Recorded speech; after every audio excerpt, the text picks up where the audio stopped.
আমার মার্কারটা যখন এখানে দিবে তখন মার্কারের উপরে ঠিক এইভাবেই স্ল্যান্টেড করে মার্কারটা দেওয়া হবে। আসসালামু আলাইকুম ওয়া রাহমাতুল্লাহ। প্রিয় ভিউয়ার্স, আজকে আমরা টপিক নিয়েছি মার্কারের সপ্তম পর্ব, স্ল্যান্টেড মার্কার। তো আপনারা দেখবেন গভীর মনোযোগ দিয়ে। স্ল্যান্টেড মার্কার হয় একটা মাত্র কারণে, সেটা হচ্ছে যদি কোনো স্টেপের লেয়ার কাটিং করা হয় তাহলে স্ল্যান্টেড মার্কারের প্রয়োজন হয়, আদারওয়াইজ স্ল্যান্টেড মার্কারের প্রয়োজন হয় না।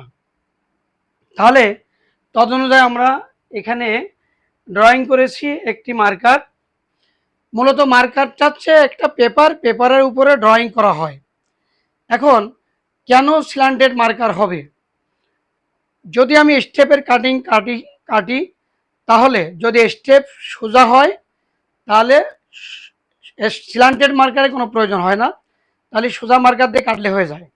যদি কোনো ক্রমে দেখা যায় যে আমার কোনো একটা রোল বা কয়েকটি রোল, সাপোজ আমি এক্সাম্পল বলতে পারি, আমি 100 রোল এনেছি, তার মধ্যে দেখা গেছে 10টি রোল অথবা 5টি রোল স্ল্যান্টেড, বাকি রোলগুলো সবগুলো ভালো, তাহলে বাকি রোলগুলো আমি অ্যাজ ইট ইজ মার্কার, সোজা মার্কার দিয়ে কাটতে পারবো।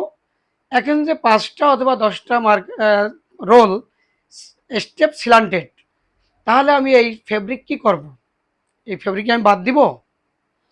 ফেব্রিক তো একটা কস্ট হয়েছে না? অথবা ফেব্রিক মিল থেকে এসেছে, আপনি টাকা দিচ্ছেন, এখন আপনি কি করবেন?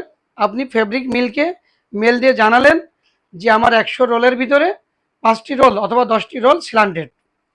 সেই ক্ষেত্রে তারা কি করবে? তারা হয়তো একটা ডেবিট নিবে, যে এটার একটা কস্ট কমাবে, যে 2 নাম্বার হিসেবে আপনি এই ফেব্রিকগুলো ইউজ করতে পারেন।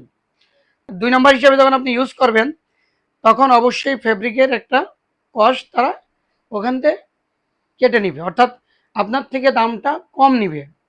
কারণ 100 রোলের মধ্যে বাকি রোলগুলো হচ্ছে 100% ওকে, আর 10টি রোল স্ল্যান্টেড, ওই 10টি রোলের জন্য আপনার থেকে টাকা কম নিবে।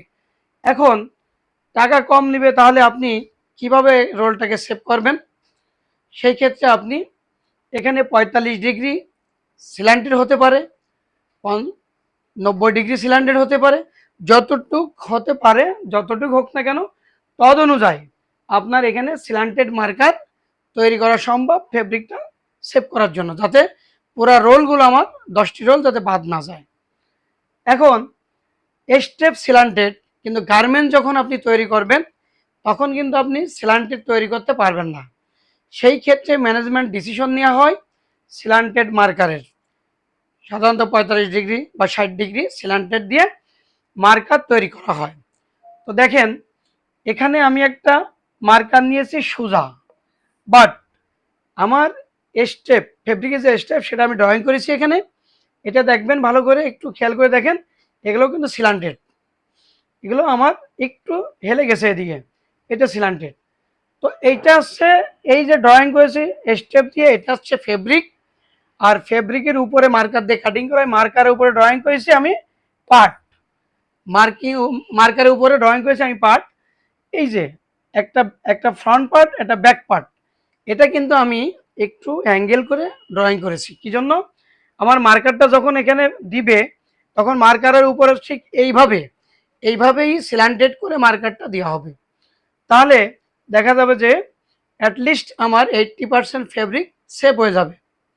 এই হচ্ছে আজকে ছিল আমাদের সপ্তম পর্ব এই স্ল্যান্টেড মার্কারের। তাহলে আমি এইভাবে স্ল্যান্টেড মার্কার করে আমি ফেব্রিক সেভ করতে পারি, অন্তত রিজেক্টের হাত থেকে বাঁচাতে পারি। এই এই পদক্ষেপ ম্যাক্সিমাম ফ্যাক্টরিতে নেওয়া হয়, এবং স্ল্যান্টেড হলে এইভাবেই স্ল্যান্টেড করে মার্কার কাটা হয়। তাহলে দেখা যাচ্ছে যে আমার গার্মেন্টস কোনো স্ল্যান্টেড মানে ফেব্রিক স্ল্যান্টেড থাকবে, বাট আমি যখন গার্মেন্টস তৈরি করব তখন আমার গার্মেন্টসগুলো ওকে থাকবে। এই ছিল আজকের আমাদের সপ্তম পর্ব স্ল্যান্টেড মার্কারের। আশা করি আপনারা ক্লিয়ার হয়েছেন।